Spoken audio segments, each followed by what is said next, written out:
in the beginning was the Word, and the Word was with God, and the Word was God. He was with God in the beginning.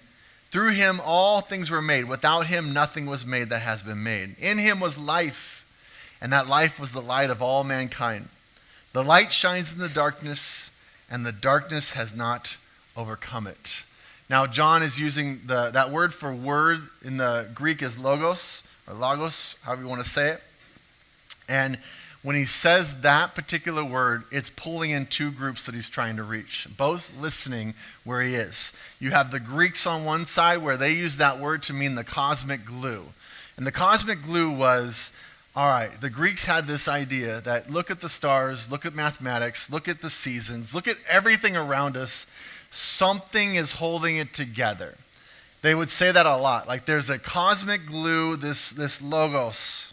And so John says, all right, that cold mechanical reasoning you have has a heartbeat.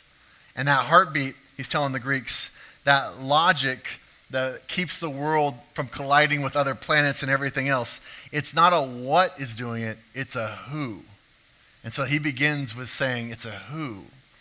At the same time, he's talking to the Jewish audience. This is Memra, the creative power. And to the Jews, the word of the Lord, Memra in Aramaic, was an instrument of God's power.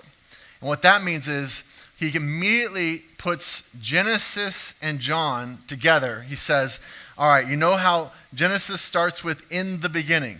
I'm going to start this with in the beginning. You know how the word used, because in the beginning in Genesis, he doesn't use tools to put together the world. What does he use?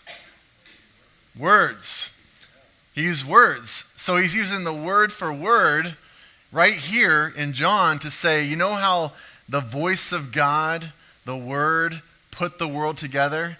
That same person is now here in the world with us. And he uses in the beginning to pull that Jewish audience that would immediately connect it back to the very beginning and to the same word.